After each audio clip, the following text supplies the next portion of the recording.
What's up, people? Welcome to this episode of the Buy the Hood podcast / webcast, because I don't know how you're consuming this content.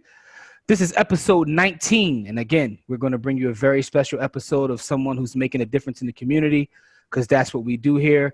Before I introduce our guests, I want to say what's up to my brother Corey. How are you, sir? What's going on, Joe? Oh, man, I ain't got no complaints, man. You know, fair and partly cloudy. But with that being said, before we get started, as a matter of fact, I want to put this in the beginning of the show. If you're watching this on YouTube, make sure you subscribe. If you're listening to through one of the podcast platforms, make sure you subscribe there as well and share this content with as many people as possible so we can get these stories out here. But tonight's guest, we're going to get to him right now. He is a community activist. He is the CEO and founder of Professional Networking Associates. He's the author of the book Be Magnificent. And this guy's doing great work in the community, so we definitely want to highlight that and talk to him about his consulting firm, as well as his foray into writing. So, without further ado, I want to introduce Mr. Michael Rice. Mike, how are you? Hey, I'm blessed, man. I'm blessed to be here. Absolutely, blessed, my brother. How are you? I'm doing pretty good, man. Thank you for your time before we get started, man. And as I said, man, you're a force in the community here. And we definitely want to highlight that, because not only do you have your own consulting company, which helps others, but we see the work that you do in the community. And now you're a published author. So we want to pick your brain and talk to you about some of the things that you got going on. But first and foremost, we just want to say thank you, because we see the work that you put out here in our city. So thank you for that. I appreciate that, man. Any encouragement, man, goes a long way. Absolutely. So with that being said, what got you into the life of service? Because your whole life seems to be about service. But what is it about your background? Where do you come from? What school did you go to? How did you get into a life of service? You know what? If I picked somewhere in my life that was pivotal, it would have been high school. I was in a program. I went to Alny High School. Okay. I was in a program called ACE, Academy for Career Education. And it was a program that was, sponsored by the public school system that puts you in job sites. So I went to different job sites, and then I went into specialization. And one of the job sites that I ended up in and doing my specialization was actually it's called Black Teen Magazine. And Black Teen Magazine was founded by the same founder of the Miss Black America pageant. Oh, okay. And we also had the Miss Black America pageant. And so I went and I worked for Black Teen Magazine during my senior year. And then I knew at that time, I grew up in North Philly, 17th Venango, moved up West Oak Lane, Germantown, West Oak Lane. I did a lot of running in the streets. I was kind of like that borderline kid, could go either way. I could have became a criminal, Yeah, I got you. Or whatever. I was right there. And I knew it. So I said, I need to take a little time. I need to get out from under my mom. And I went to the service. So I joined the Navy. And in the Navy, before I was 21 years old, I'd been to Spain, France, Italy, Japan, Korea, Singapore, Hawaii, the Philippines. So I got a real spectrum. At the same time, my leadership skills was being built up at that time. During that time, when I had I had a year left, I wrote a letter to the head of the Miss Black America pageant, J. Morris Anderson. And I'm telling him, I'm getting ready to get out. You wrote me a recommendation, and I came, and I ended up working for them for like 10 years, coming out. And Jay, who I gladly claim as one of my mentors, actually took me under his wing, and he taught me the business. I learned about promotion, but mostly I learned about people and kind of how to manage people. And also, I was able to ground my blackness in terms of who I was as an African-American person, because we were exalting our women. Because the Miss Black America pageant is about displaying and honoring the beauty, talent, grace, and intelligence of African American females. So I learned that. But while I was learning that, I was learning promotion, television production. I was learning all that stuff. I really was into journalism, so I worked for Black America magazine, and that kind of went defunct. But I was able to get all the experience. In fact, he started me off. I said, I want to write. And he said, oh, yeah, okay. And he said, but that's not where you're going to start. You're going to start. And I started I was going to get the paper. Yeah.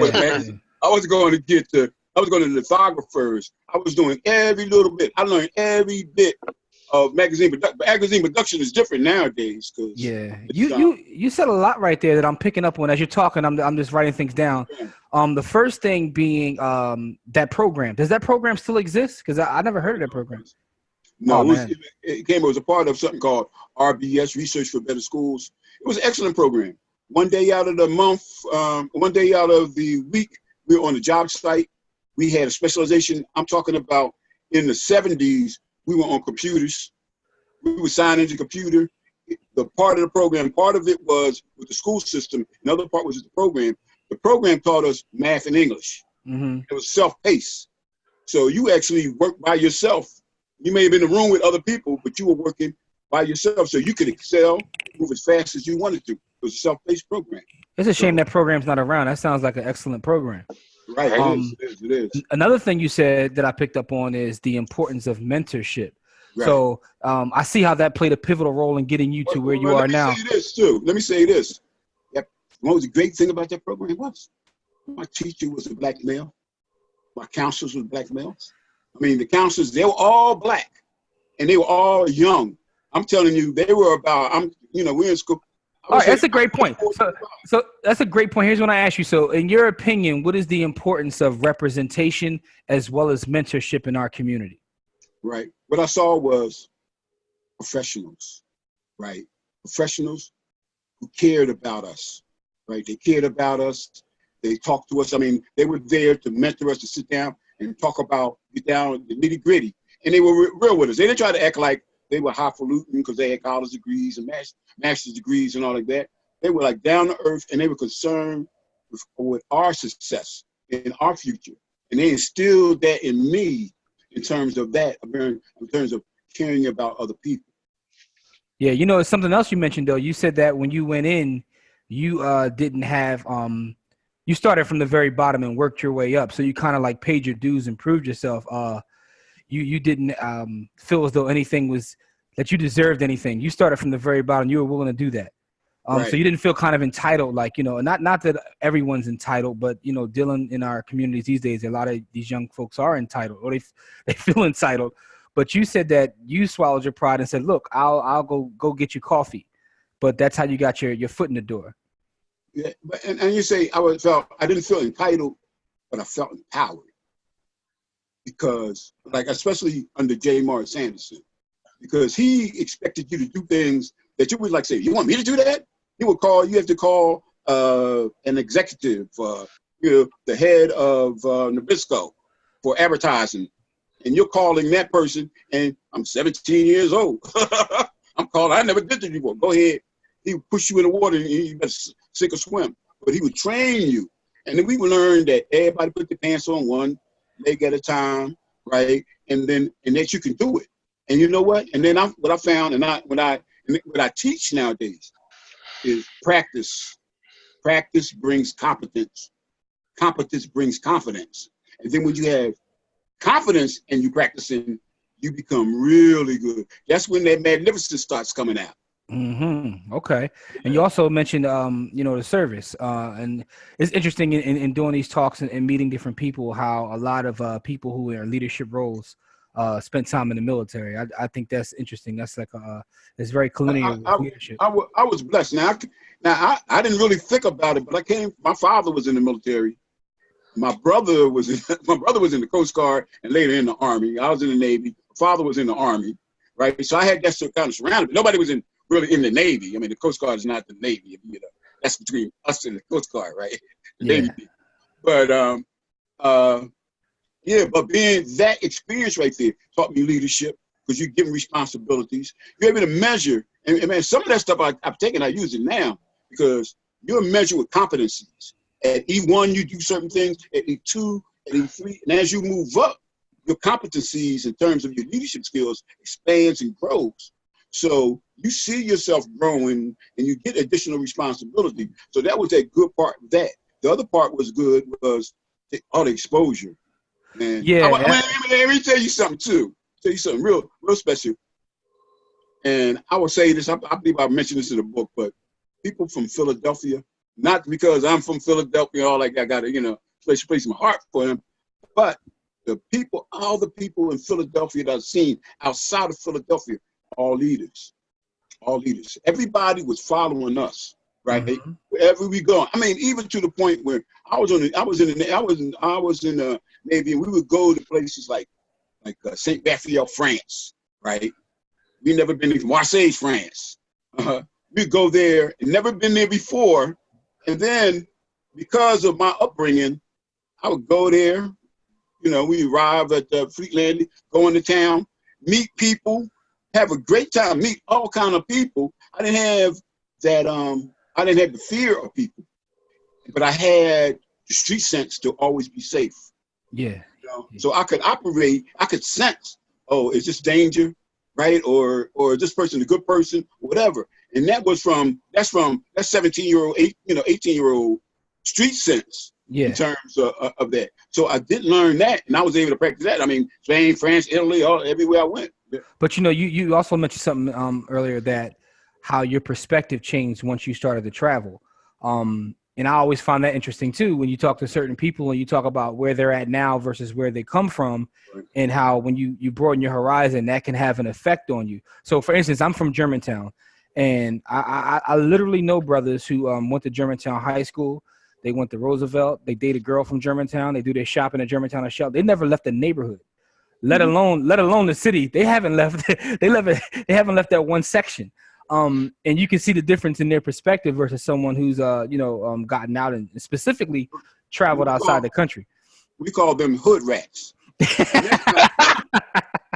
And that's not really negative, because believe me. Let me say that. Let me qualify that, because I love community residents, the people that don't leave that neighborhood, because one of the problems that we have in our communities is that once we start adding value to ourselves, we start getting education, we get a good job, what's the first thing we do? We leave the neighborhood. Try to leave, absolutely. Leave the hood. So now we have more value, and we take our value to another community and add value to that community, taking the value from our community. Yep. I think what happened if all the college graduates that came out of North Philly returned to North Philly. Oh my God! I think about that often. I think about that often. Right. I think about it all the time but you know what though? And that leads to a deeper discussion, because and we talked about this a couple weeks ago with brother Akil, is that a lot of times we're taught that since we're kids. You're going to get up here and you're going to get out of the net. Like, we're taught that. So we don't value each other. Yeah, we don't value each other.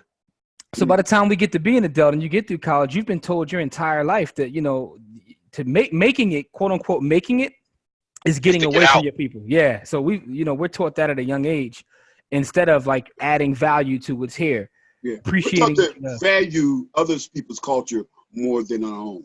Absolutely. Yeah. We actually hate on our own culture. Right? Yeah. And that is programming that we are subject to. I mean, I know if like in the book and in the movie about Malcolm X, when he goes to prison, one of the first things he does with his new teacher, his mentor, teaches him, like, look at the dictionary and look at all the negative terms for black that is in there, right? So you automatically, how can you help if the vocabulary that you have is negative toward your own self? Yeah. I talk about that a lot. Mm-hmm. Yeah. I think it changes until, my thing is, I'm angry. I'm still angry. I'm a grown man, but I'm still angry at the lies and and how I was misled all them years. Now I'm taking my education in myself. I believe in self-education. I teach that. I teach one of our principles. I teach a manifesto. And the second part of the manifesto is acquiring knowledge, right? Absolutely. So to acquire my own knowledge, I started getting with the truth, right? Hey. There's three things. What is it? There's facts, there's the truth, and there's the opinion. And most of the time, we're dealing with people's opinion. What used to be the news is now somebody's opinion. or what happened, how they did it. They motivating that, and then they have different motivations. I watch something on TV, and they show one person, they kill a bunch of people, and they say he got mental health, right? And let's see what we can do about his mental health. And I see another person say, a black person do that, he's just a criminal. Listen, that's why it's called his story, right? Right, exactly. Not our story, his story. So Mike, tell us how all of these things and all these experiences have led you into the work that you're doing today. Tell us what kind of work you're doing today, and tell us how these experiences led you into this work. Well, first off, my first piece with the city of Philadelphia. I mean, first off, I am not Jamaican, but I had a lot of jobs. I had a lot of jobs, man. I mean, I worked in a corporate. I worked for an advertising firm. I worked for the federal government, for the Department of Interior, National Park Service, for a number of years before coming to work for the city. So I had that kind of experience of working within the different systems, which really came into play later on in dealing with different types of people.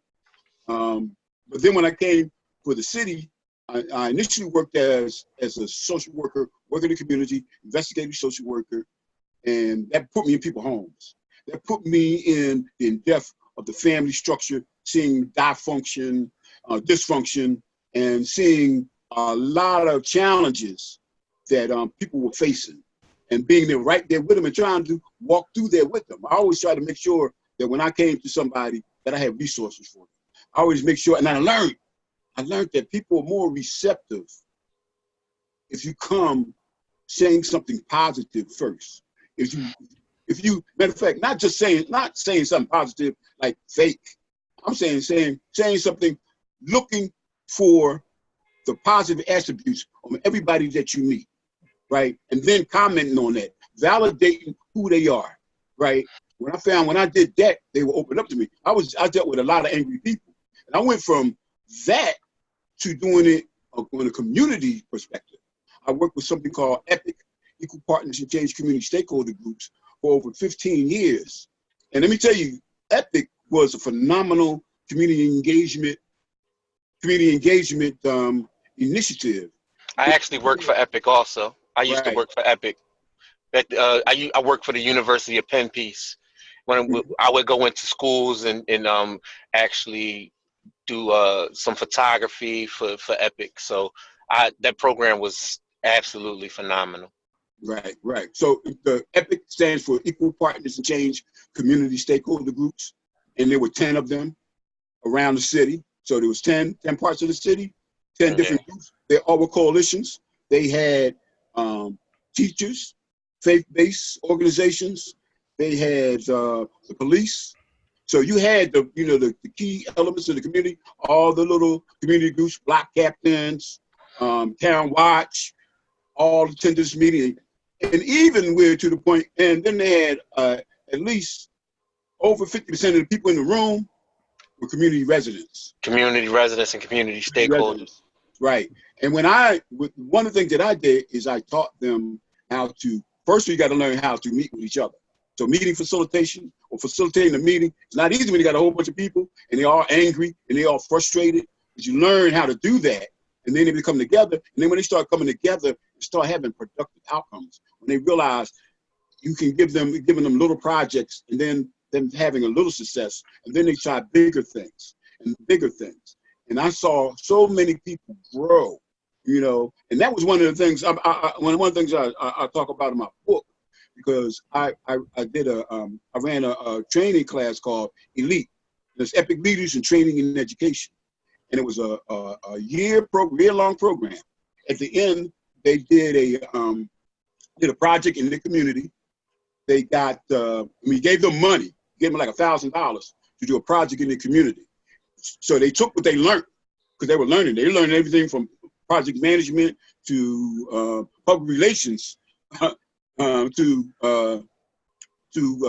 putting together and presenting on their project. So they were able to do all this. So imagine that all across the city, communities working together. So now we have relationships with the police. We had the PDACs, which is police the police meeting that they had there. We had people from that was involved with it. We had people in the schools. We were in the schools. We were everywhere. You know what? And that's the greatest thing. And I talk about promotion and marketing. And when you know you're doing a good job, because first you're going out there and you're telling people about what you're doing. And then next thing you know, and you're asking them, to come to a meeting. But when it goes to the point where they start calling you, right? When all of a sudden you walk into a room and first I was coming in, how many people heard of Epic? And maybe 3 or 4 people raised their hands. Till I got to the point where how many people heard of Epic? A couple people didn't raise their hands, because it was that well known. The room changes that way, right? And that's the same thing. That when you are dealing with an organization and you're convincing them about the initiative and the things you want to do, and the difference is when you make that turn that corner is when people first they start going and say, well, what you trying to do? What you doing? But when they turn around and say, what we doing? How we going to do this? Then oh, okay, they on board. And we saw that community. So that's like so very fulfilling, right? Not only building the capacity of individuals to take control of not only the community, but their families, right? Yeah. Because now we have relationships with those people who are controlling the resources, right? And then recognizing that they have power because we've been tricked. Let me ask you a question. Yeah. Because like one of the reasons like we want to use our platform to highlight people who are actually in the field doing the work, and I can vouch for you because I've actually seen you in certain rooms where, you're actually out there touching the people and talking to people and making a difference. What are some of your challenges that you face in your work in the community? What would you say are some of your biggest challenges? Oh, wow. That's good. That's a good question. I mean, like any organization, I mean, I am blessed because I run a youth leadership program through the city of Philadelphia. I have a lot of leeway in that, but they fund it. So funding is always for when you're trying to do something, especially you're dealing with people, especially you're dealing with our population. Mm-hmm. Funding is always, funding comes and goes. Every year you don't know. Every year you wonder if you're going to be refunded or not. And I know that. I work with nonprofits too. I work with over 100 different nonprofit youth organizations, the SCOT program, Supporting Community Outreach Program. So I train them as well, and work with them as well. But funding is always a challenge. Getting participation, learning how to build relationships that are productive, collaborative relationships, having that. Sometimes you have a lot of people that just want to get involved for what they can get out of it, and then they step off. Or if you're not giving them money or you're not doing something for them, and what you're really looking for is somebody who's on the same path with you. Like, okay. If I could talk to you and I could say, children, youth is a focus, and you're saying, well, I'm doing this. I'm teaching them math. I'm teaching them financial literacy. Okay, now we can get down because now you're doing that part of what I'm doing. I'm teaching them leadership, right? I'm exposing them to that. So then we could work together. But a lot of times people are, in their silos and they don't work together. Okay. All right. So, in talking to people that do this kind of work, I know sometimes they feel like it could be a thankless job. So what do you get some of your fulfillment in terms of your work? What is it that makes you really feel as though you're making a difference? Like, what are some of the things that in your past you say, okay, this is what I should be doing? That's easy, man. That's kind of easy. When working with youth and working with people, period. Mm-hmm. I can tell you right now, I just came from my first session this year for my new group, my 2019, 2020 group of youth leaders. They just fresh, some of them have been in the program for a couple of years, but I got a whole lot of new kids that are coming in there. To see them come in there, to see them participating. You know what? One of the reasons why I started youth leadership years ago, one of the reasons why is they had something happen on South Street. It was a flash mob, right? And they were talking about this flash mob, and I started researching flash mobs. And only in Philadelphia is flash mob something negative, right? Matter of fact, it's not even flash mob. We're talking about they confuse like wolf packs, with packs of go and attack people and all like that with flash mobs. But the whole point is that something happened. It was maybe 10, 15 kids. There were 1,000 kids down there, 10, 15 kids. But on the news, Philadelphia youth are out of control. Right? So 15 kids mean the whole city out of control. The whole city out of control. Matter of fact, I was so upset when Mayor Nutter at the time, went to a church and started chastising parents. Talking about, you need to get control of your kids, right? And when you think about it, if you had a child and that child was doing it, and you could have stopped that, you would have stopped that. You wouldn't have allowed that to happen. I mean, it's what happens when you don't control your media. When you don't control your media, the narrative and pictures are painted for you. And most people believe what they see on TV. They just do. Right, exactly. You know, I've heard people described a certain way through the media, and then you meet them and you say, that's not even who they are. Like, so I understand the power of media. And I've also witnessed the media twist things, like where I was sitting there and I've seen someone give an interview, and then by the time it airs, that they chop it up. I've literally seen that. Yeah, it don't look nothing like what went on in the interview. Like, so once I literally saw that, I have a whole different perspective, and I understand the power of media. You know, one of the first things that I did, because one of the things that the kids got together, when I put them together, and I asked them, you know, I brought the kids together, and I asked them, and then this is the thing. In our communities, a lot of times, people are making decisions for people in the communities, in your neighborhood, and they don't even have no idea what your neighborhood looked like. That was the whole idea on Epic, that people in the neighborhood who knew what the challenges were, because the same challenge that goes on, even in North Philly and in Northeast, is two different things. Mm-hmm. Right? And the way you approach it may be two different ways. But if you get the people from that neighborhood and that community, then you're going to get the right answer. The same thing is, if you put a bunch of parents in a room, if you put a bunch of policemen in a room and you ask them what the problem is, they're going to say parents, or they're going to say the kids, right? But when you put parents, teachers, youth, and policemen all in the same space, all in the same room, all of a sudden you start getting this constructive dialogue. Everybody starts telling what they, and then you get that empathy between each other, so you start understanding each other. Then you start working together. That's the only way you're going to change what's going on in our communities. Start sitting down together and getting with the right people, talking to each other, having that dialogue, and then doing something together, working on a project together. Because that really bonds me. And that comes back from that military thing. You meet a bunch of strangers, they put you in there, they give you a mission. And in that mission, you can come real super close to the people that you're with. Within youth leadership, give them a mission, right?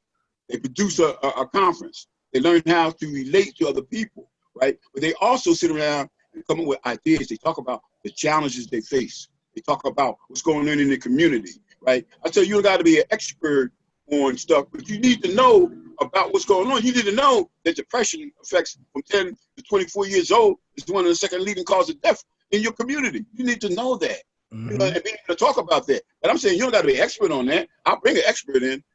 I need you to talk about how it affected you. That you had a friend that attempted suicide or maybe committed suicide, and how that affected you, and how you wish it now that you know.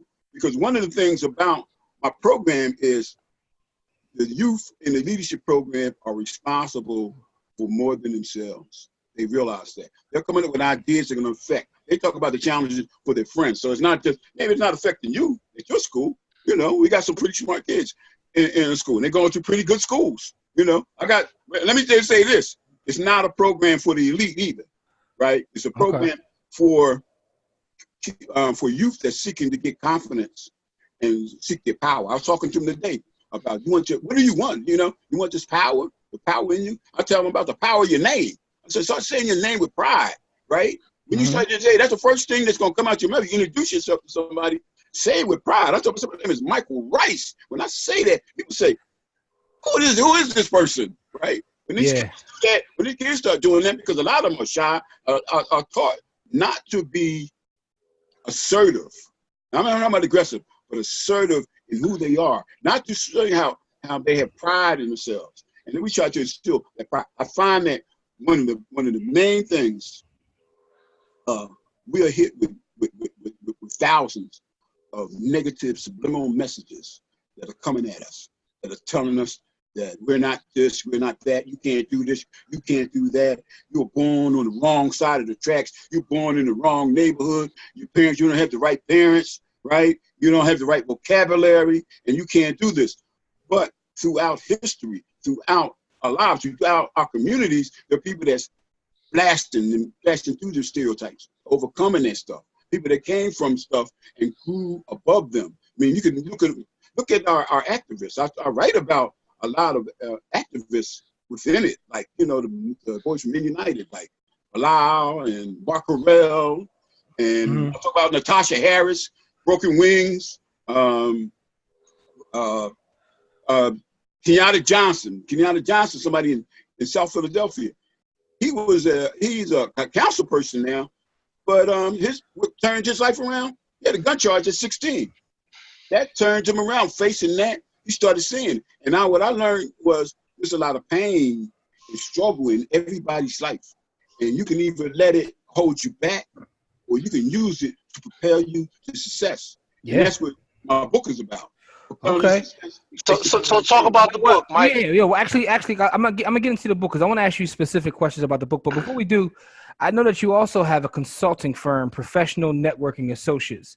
Tell our audience a little bit about your consulting firm and what do you do through that organization? Okay. One of the things that I had to do in my professional life is bring people together, right? Is create meetings, create collaborations, partnerships. Even when I talked about Epic was all those different people had to be coming to a room, So, I was overseeing the program, so I was recruiting individuals. So I had to learn. I had to really take my networking game to the next level. I had to be. Most people, when they talk about networking, they think one thing. They think about getting a job. They don't think about changing your community, changing. They don't think about building these relationships. And so with that, I was able to bring all these people together, and I realized, what I found out.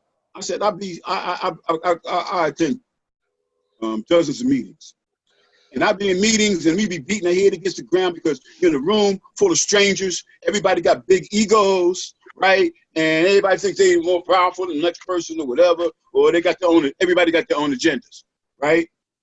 But I found, I said one time, I think of what it was. I went to a meeting and I stopped by. I think I stopped by a cafe or whatever afterwards, having a drink after work. And I ran into somebody from the meeting. And we started talking. And we started having a dialogue. And we started getting to know each other, right? And then we went back to the meeting. All of a sudden, things started happening, right? Because now I turned that acquaintance into an ally, right? And I learned, I said, whoa, wait a minute. I started taking people to lunch. I started meeting people for coffee. I said, I meet somebody new. I look on the thing. When I find out somebody new in a position, I call them up, especially if I knew they had to do something in the community. I'd call them up and say, look, I work in the community. I'd like to help you. Want to sit down and have lunch, we can have a cup of coffee, just go to Starbucks. And I found that started working. Then I said, whoa, wait a minute. Let me turn around and start inviting let me do more than one person at a time. So then I started doing networking events, bringing all types of individuals. And with that comes, oh man, the resources. Like I said, it changed my mind about people. Mm-hmm. One time I looked at people, I saw one thing, and now I look at people, I see resource, I see experience, expertise, I see resource, walking resource, right? And then when I was bringing together in my organization, we were bringing together, like hundreds of individuals, right, together, right, and they're sharing their talents, their expertise. We started doing the network, so a lot of things came out of that. Like somebody's doing publishing, somebody's doing writing, somebody's doing financial stuff, somebody's doing real estate, somebody's running businesses. Some of the many people who are doing stuff that you see nowadays have come through these events, right? So how often do you now have these events? Usually it's quarterly, but I've had like 3 in the last 3 months. Okay. 3 in the last 3 months surrounding that we're putting together the thing for the book. We're combining it with the book tour. So my organization sponsors it. But that's why I bring out the people. because I have a newsletter called The Connector, right? And my website for Professional Networking Associates is www.theconnectednetwork.com. And you can go there and you can find out about workshops that we have, and you can find out about events that are coming up and other people's events. But also you can find out about like personal coaching. If you want somebody to personally coach you, you know, you can do that. I do like free assessments in terms of where you at, especially if you're looking at trying to expand in terms of networking or doing community engagement type work. You need to get into a field, into an industry, and start breaking how you go about that. How do you go to a networking event? Do you have an idea?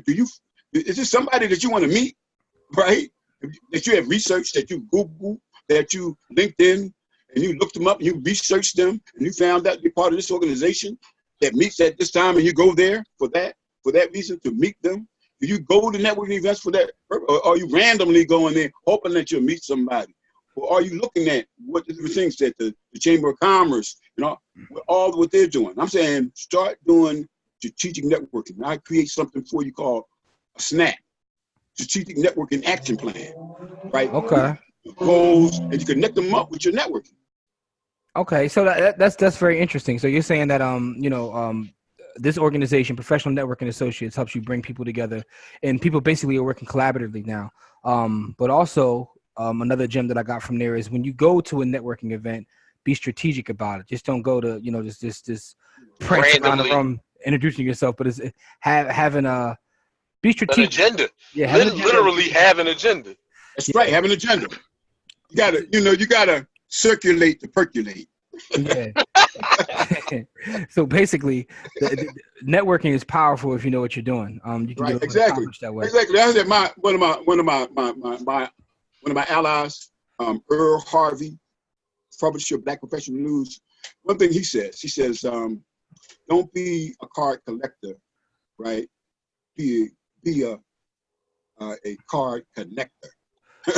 No, that's true, because that's something I need to work on too. Because it's like, the follow up is what's important, right? Right. And the idea of just go get some coffee, because you never know as you go through your journey in life, regardless of whatever it is you're doing, those connections can pay off significantly. Now, before we get you out of here, we have to talk about your book. You are now a published author. Your book is called Be Magnificent. I saw it available on Amazon. Tell the people what was the inspiration behind your book and kind of what the book is about. I kind of shared that the inspiration is actually pain. Pain. Struggle. Interesting. That's an interesting answer. The inspiration behind putting this book together is pain and struggle. Okay. Pain and struggle.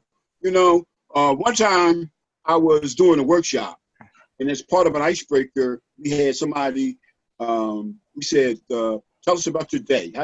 How was your day or whatever? And the person started off saying, oh, well, I just came from the hospital. My husband's in the hospital. I think he had a stroke. That was the first person. Then the next person said, oh, I had a fire. I lost everything in the fire.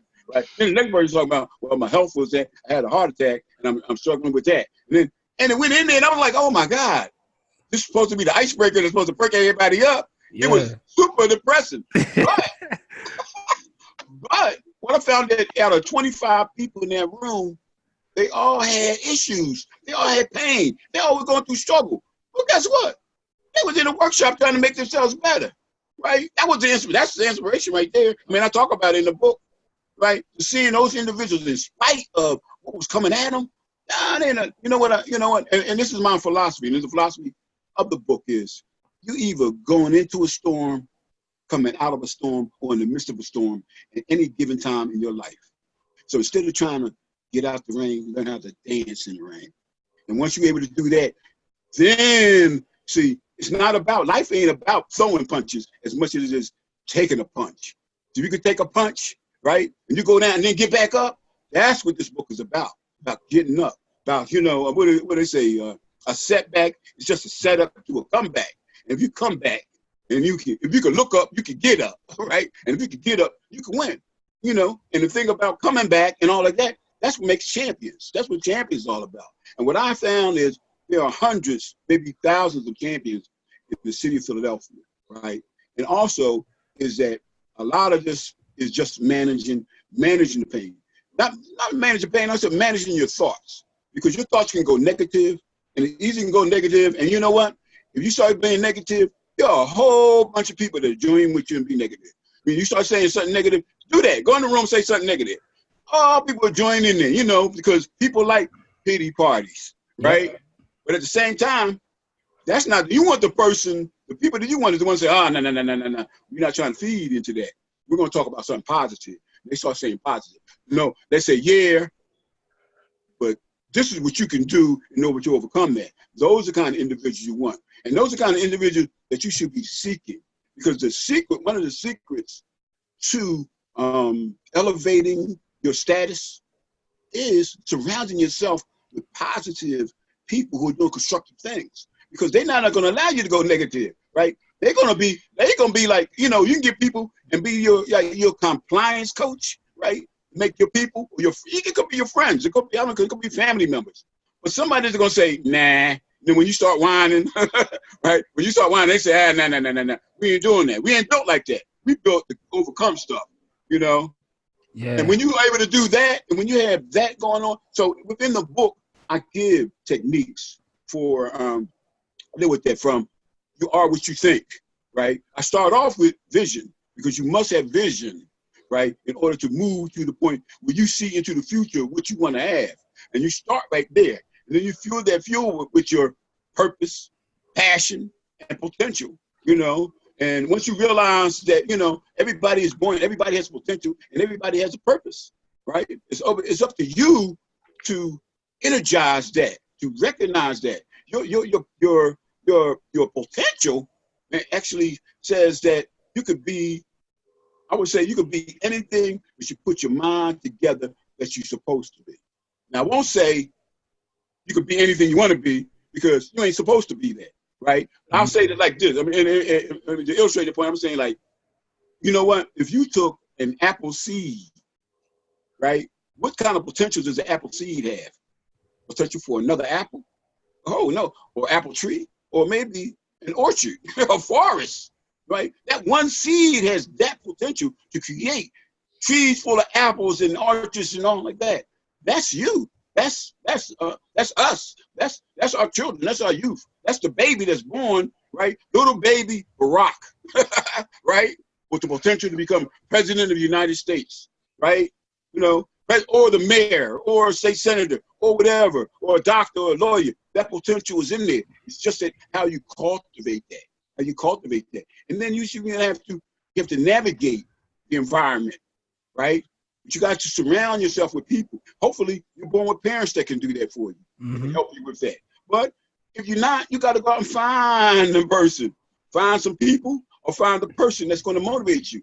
You know what? In our lives, we might have a mentor. I'll tell you about my one mentor. He had a big impact, but I had many mentors. Mm-hmm. Hey, I talk about I went to Temple University, right? Well, I was Temple there, all those aisles out there, and Arnold Boyd, rest in peace. He's the one that got me into doing programming. I walked up to him, and that's the thing. I took the initiative. I seen him doing some kind of program. I walked up to him. I said, "Man, I'd like to do that. I've done that, you know." And this is coming from the experience. I was already working at the pageant. He got me. He gave me his office. Next thing you know, I had my own campus organization. I was on the program board. I was a special events chair. But I learned so much through that experience, and being in a diversified environment where you had to do voting and all that. I learned so much in those experiences. But yeah, you know what? The common thread between you and a lot of the guests that we've had on here is that you took action. Right. That's funny you should say that. That was my next comment. I was about to say that's actually This is episode 19. That's 19 out of 19. People that talk about taking action. Yeah. When you said the one thing you did was take the initiative, and that led you to one of your lifelong mentors. It's because you took the initiative. Like every single guest that we've had on here has talking about taking action and taking initiative. Like that's the thing about successful people. So right. Like if you're looking for a common thread, for the people who are watching this or listening to this, everybody you listen to takes initiative and takes action. So, for our listeners, for our people who are watching it, take action. You know what I mean? Like as Jim said, don't be a Mutombo. Yeah. I'm about to Mutombo. Everybody's always about to do something. Mike, listen. Before we get you out of here, one thing I want to ask you. So you talked about your book. You talked about the work you do in the community. What is a book that you've read that has inspired you throughout your journey in life? Something that you've read and it stuck with you? Because we like to give recommendations for our audience about several different books to read. What would you say is a book? You can give me a couple books or one book, whatever you think, but something that along the way that you've read and you say, man, I took something from this. Well, post-traumatic slave syndrome. Okay. Right. Gotta read that. And let me say something on that, because I spent a whole chapter on under Be Magnificent, and I talk about learned helplessness. And it's something that we suffer from. Now, there's two things. Let me give you two examples real quick. One, the first example is when they're raising elephants, right? When they're little babies, they tie a chain around their legs, right? And give them about 6 feet, and and until they go to adult. When they go to adult, they don't even put chains on them. They put a rope around them, rope they could break. That this 3-ton elephant could break. But because of conditioning, because they had that chain around them for so long, so now when they could actually break free, they don't even try, right? They don't even try. They feel as though they feel their limitations. They also did an experiment with, and unfortunately, I think it was with puppies, and they put them in a cage, and they electrified the cage, and they had the puppies in there, and they electrified one part of the cage, and the puppies jumped to the other side, and they electrified that part, and they kept doing it until the puppies jumped side to side, until the puppy got frustrated. Then after a while of doing this to these puppies, they would put a charge on it, the puppy wouldn't get in, he would just take the pain, right? That's called learned helplessness. That is what we face in our communities. When we are frustrated, we're trying to do things, you're trying to acquire wealth, you're trying to build your families, and then there's so many things that within the government, within the systemic racism and bigotry and all like that, keeping you from there and infusing in your mind that you can't do certain things. Now, don't get me wrong, racism, bigotry, sexism is no excuse. No, that's just a barrier. That's just something, and adversity can be your friend. It's just a challenge that you have to meet. Right? And when you start deciding that, yeah, I'm built like that, I'm a warrior. I'm a mental warrior, right? I'm a magnificent warrior, and I'm out here. So I'm looking for, warriors don't walk around. People just come up there and engage them, right? So as a warrior, obstacles are going to come towards you, right? But you're prepared, you're ready, you're built. Look, we come from people, my last piece here, man. What I teach the kids is when the colonists were over in Africa and they were seeking captives to enslave. They didn't look for the people, the handicapped. They didn't look for the mentally ill or the mentally retarded or whatever, right? They look for the best of the best, right? And then they captured them and they put them on the ship. And when they put them on the ship and they had to face rats and disease and torture and urinating and dying over the transatlantic thing, right? Only the strongest survived, right? Only to begin 300-400 years of oppression in the United States, to go through slavery and torture, racism, and then Jim Crow and all like this. Only the best survive. So when you turn around and I look at the youth and I look at the people and I look at you and all like that, I know we are not only survivors, but we're the best of the survivors. Mm-hmm. Our lineage says who we are. And then when you recognize that, you recognize, I am a survivor. I'm built for this. I'm built to be magnificent, And then you start looking at your inner magnificence and start tapping that, right? And it may be painful, but the more painful it is, the better, because now you're using that as fuel to move you forward. Nice. And the post-traumatic slave syndrome, that's Dr. Joy DeGrasse. I'll put that in the description, as well as the link to take a look at everything that you're doing. But before we get out of here, I just want to say again, thank you for your time. And also, I just want to say myself, I definitely appreciate the work that you do in the community. It's needed. And, and I think this is important to highlight your work, because I see all the time when people say, oh, no one cares unless this. Look, people are fighting every day in the community, and a lot of times they're not highlighted. So you're one of the brothers that are out there in the front lines with the people. You're not just behind the screen. You're not just you're not a Facebook revolutionary. You're actually out there with the people. So I just want to say I appreciate you, man. I definitely do appreciate you, brother. Hey, man, I appreciate you. I appreciate you and Corey establishing this platform for the people out there. And we need more platforms. We need more inner communication among ourselves and building ourselves up.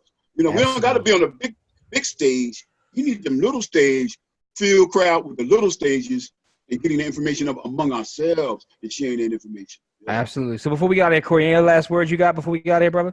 Yeah, for most people, doing community work is a chore, and to see somebody who obviously, if you listen to this ahead, enjoys the work, is fulfilling and refreshing. And Mike, I've been in rooms, like you said, you've been in rooms, Mike. He's also inspired me. He's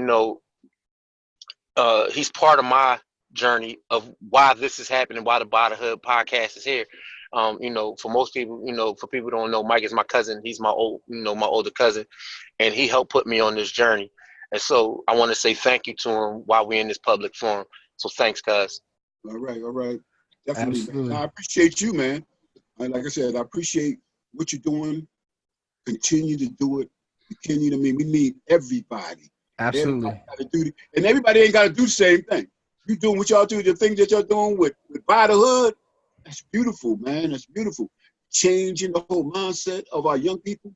You know what? Absolutely. The greatest joy that I would say is I'm blessed because, see, I just left 30 young people. And guess what? They all represent my legacy. My legacy. Yep. Everything. And I tell them that. I say, y'all my legacy. You go out here, whatever you do, I'm taking credit for the next 10 years. But if Mr. Mike sells 1 million copies of his book and goes to Hollywood, you can say, yeah, I studied with Mr. Mike. There you go. Absolutely. And to our listeners out there, don't forget, make sure that you share this content. Make sure you subscribe to all of our platforms, and just keep helping us get this word out there of the brothers and sisters who are out here doing the great work. Go ahead. Let me put it out there because I didn't. My website for the book is www.michaelricespeaks.com. It's www.michaelricespeaks.com. Absolutely, and I'll put both of your websites in the description box, so that'll be out there so the people can get in contact with you. But as we always say, it's not about how much money you make; it's how much you keep. Game elevates, man, and we'll see you guys next time. Peace.